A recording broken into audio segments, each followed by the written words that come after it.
my name is Nicole Tapia, and in this video, I'm going to be talking about my essay through story maps. So in this top photo, I have my family. So it's my mother, my father, my sister, my brother, and myself.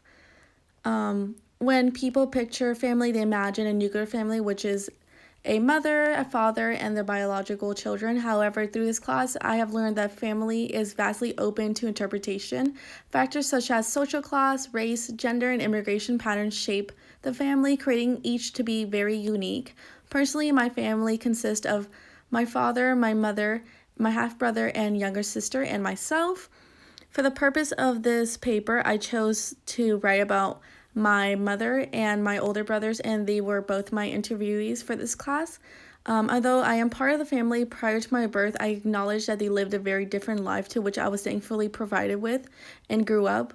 I was just very interested to learn about how their life was before my birth and how that shaped my family today. In this essay, I will discuss how my family has been socially constructed through social, historical, economic context. I will also address how my family had been shaped through immigration patterns, social class, and family structure. So before entering this course, I was under the assumption that my family and I have experienced experiences that were very typical to other families. If someone were to ask me if I thought my family experiences were typical, I would agree. My decision to agree would be simply based upon surface traits such as that we are a nuclear family with set of morals and values. For example, on a typical day, my dad would go to work, my mother would stay home, cook and clean. My immigrant parents adopted American values through assimilation as they placed my siblings and I in competitive sport teams, and we were constantly pushed to do really well in school. My family also reflect many core values held through families across the world, such as respect, togetherness, and mutual support. Through the topics I learned in class, I've concluded that although today we may seem to be a very typical family, my parents place an immense amount of efforts in order to make it seem that way for my siblings and I. In this photo right here is Gomez Farias, Jalisco, which is where my mother is from. This photo specifically is the plaza, and this is very important for our hometown just because it signifies family and like a place for us to unite as one. This is where people hang out. This is where we have celebrations. At nighttime, it's filled with vendors, and there's tons of food, lots of music, and you can buy jewelry, and it's just a really great time. So we're going to talk about immigration patterns here. Studies show that in the year 2014, 11 million undocumented immigrants were living in the United States. Both of my parents were part of those stats.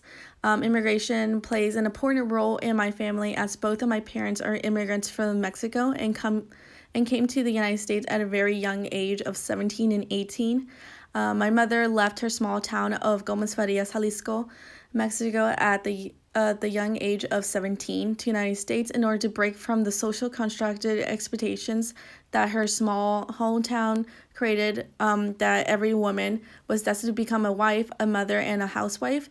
These ideals relate to the cult of domesticity, or the idea that woman's purpose is to have children and fulfill the domestic purpose while their husband earned money to provide for their families. My mother wanted to become something more for herself and her future family.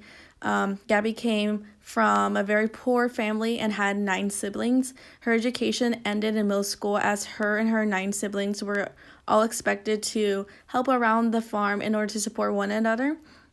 Therefore, when she arrived to the United States with very little knowledge of the culture of America, the English language, and little to no education, she found herself struggling to adapt to a new cultural environment through acculturation. Sorry. So in this photo right here is my brother and me and my sister. Researchers refer to immigrants according to their relationship to their family migration. Therefore, my mother is considered to be first generation. Gabby fits to this identity as she immigrated to America at the age of working age adulthood for better future of herself and her future family. Aaron represents the second generation identity as he is a child of an immigrant, yet he was born and raised in the United States.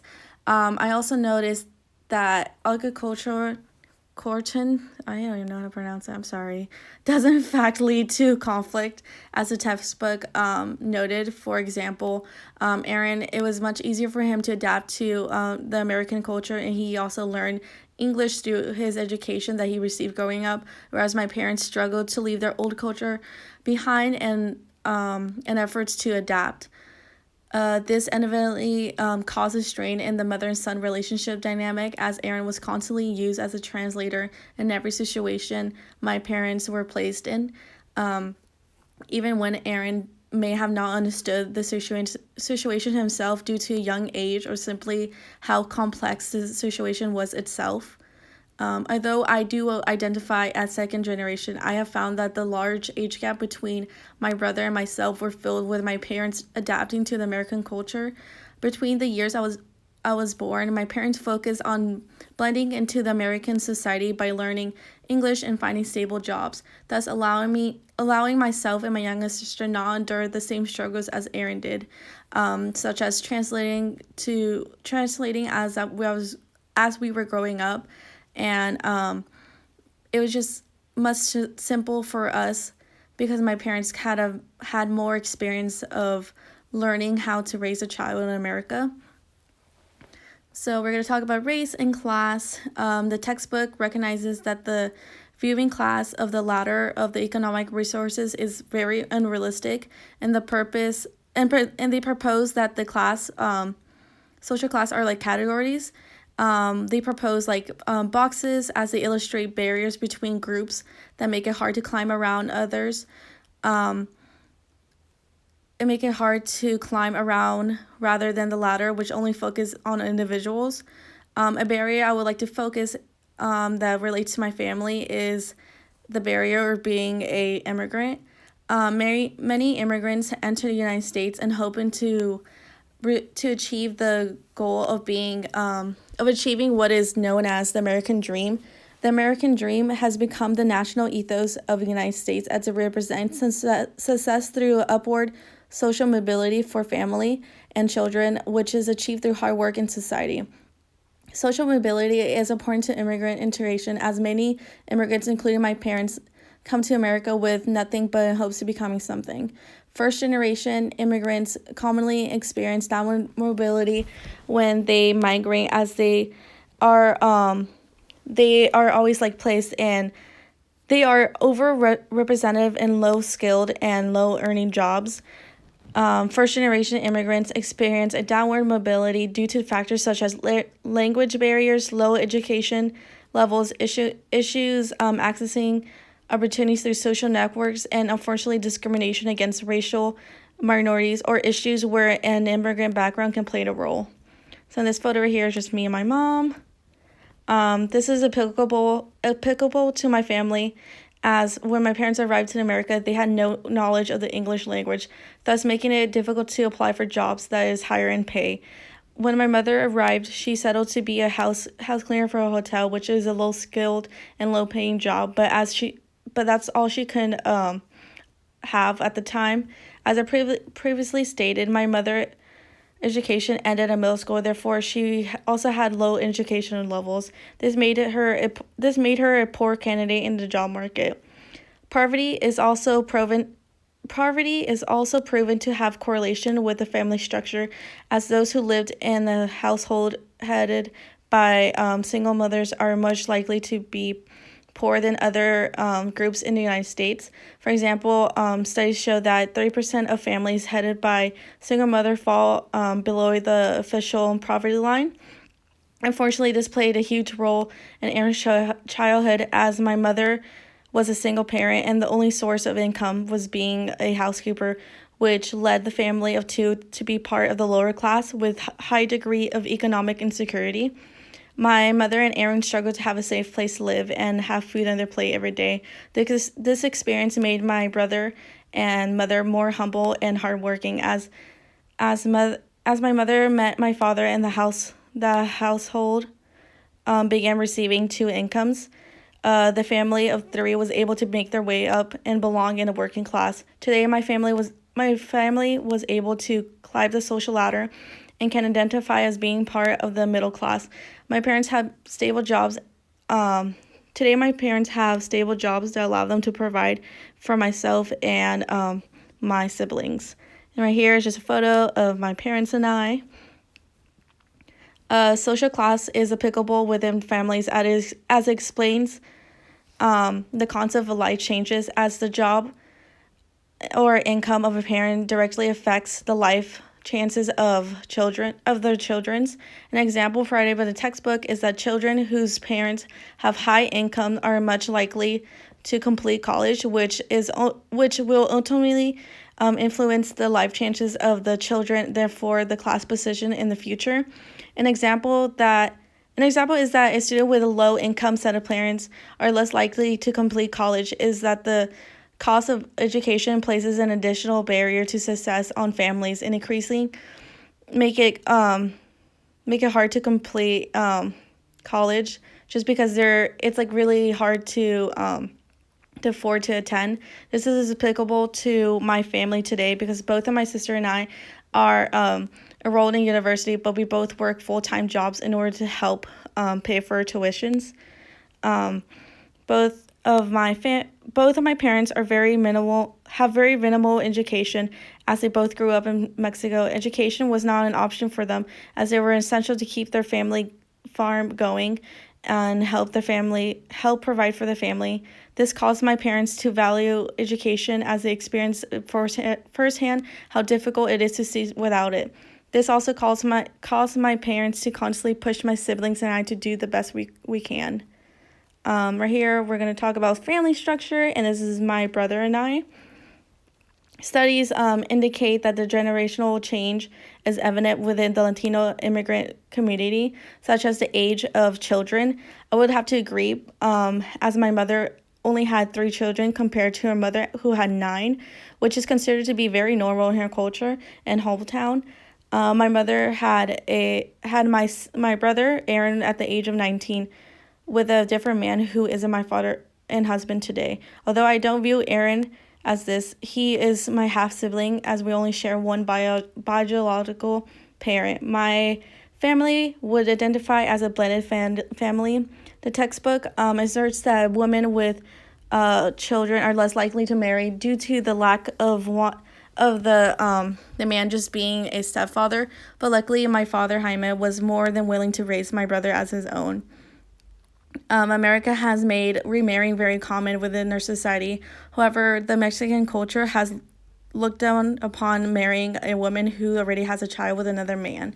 Thus, this caused a strain in relationship between my brother, mother, and grandmother. This has caused a lack of communication and peace between my mother and grandmother. As my grandmother resists my brother, the relationship between my mother, brother, and grandmother is non-existent. Aaron's father left my mother when Aaron was very young. I noticed within his interview that this caused a strain in the knowledge that he had of his full family history, as he has little to no knowledge about his father's side of history, due to the lack of the time they spent together.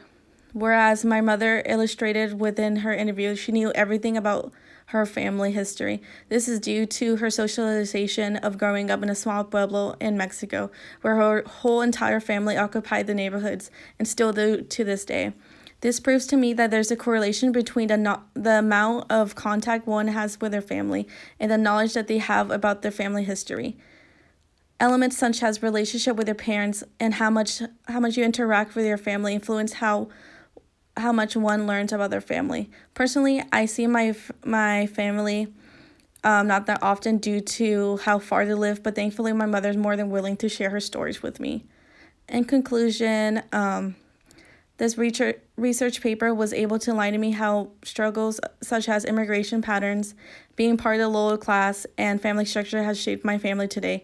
Discussing the complexities within my family has illustrated the difference between the way I perceive my family. Prior to this assignment, I had given much thought. I haven't given much thought about the difference between how my mother and my brother lived. They had experienced events that I would never have to, and although my interviews may have been traumatizing and brought up skeletons, I found that it was very inspiring to me, and I am very grateful that they were able to share that experience with me.